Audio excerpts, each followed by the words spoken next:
Back in the book segment tonight, rolling with Carolla. Let's get right to our pal Adam, who joins us now from Los Angeles. All right, Carolla, you're cruising. I'm sorry. You're causing. I'm sure you're cruising as well, but you're causing trouble again. Here's what you said about gay marriage on your podcast 2 weeks ago. Here's what'll happen. It'll be legal. It'll be legalized, hopefully. And then you think we'll be done with it. And then they'll say, we want to get married at the Crystal Cathedral. And the guys who had the Crystal Cathedral go, no, we don't agree with it. And according to our faith, this is, a man doesn't lie down with another man. And then there's going to be a march, and then there's going to be a thing, and then it's going to the Supreme Court again. That much I know. So, Carolla, based on our report earlier about George Washington University, you're a prophet. It's not going to stop with the legitimacy, if it comes, of gay marriage. Well, look, people want to argue, and that's the society that we've created. I'll ask you this. 10 years ago, if I would have asked you, we're going to elect our first black president, do you think you would have said, well, then there'll be more arguing about race or less arguing about race? We have done 10 times more arguing about race since we've had a black president. So obviously, that didn't change that topic, and I don't think giving gay people the right to be married is going to ratchet down the arguing. That being said, I love gay people. There should be more gay people. Our society would be better if we had a higher percentage of gay people. There should be more gay people. Okay. Yes, we should subsidize them. We can subsidize them. Why should there be more gay people? Okay, I live in Los Angeles. There's a gay part of town. It's on Santa Monica Boulevard. And speaking of cruising, I'll be there later on tonight.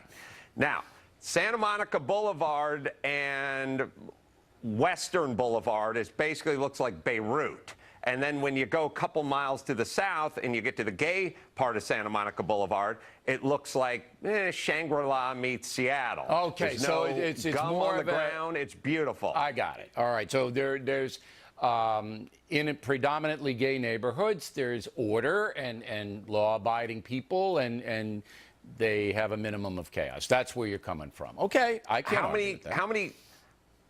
How many gay guys are in prison? I mean, or enter gay. I know once you get there, sometimes I don't know if we have any reliable statistics on it, but I assume that most gay people are law-abiding, just like heterosexuals are law-abiding. Okay. Oh, they don't have a bunch of kids that are crapping up the system. Yeah, you can't blame the youth of America, although the adoption now you can, but whatever. Bottom line on this is that homosexual Americans want respect, and that's what it's all about. And that's why you're right, the debate's never going to end. All right, let's go into the airlines, which are not getting any respect. You said bottom line, Bill. That was funny. You're welcome. Go ahead.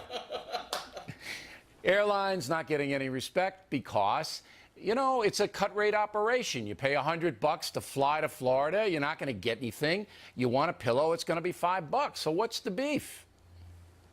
Listen, I know the complaining has gone through the roof. It's not the complaining that's gone up. It's the entitlement that we all have.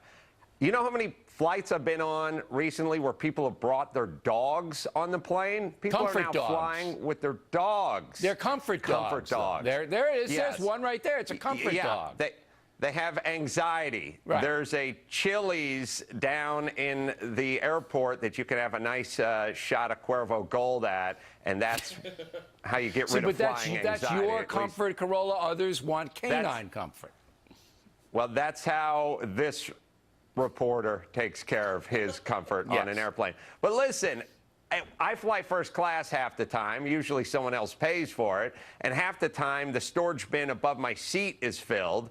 And the other half of the time, everyone is barging in from coach and farting up my first class lav.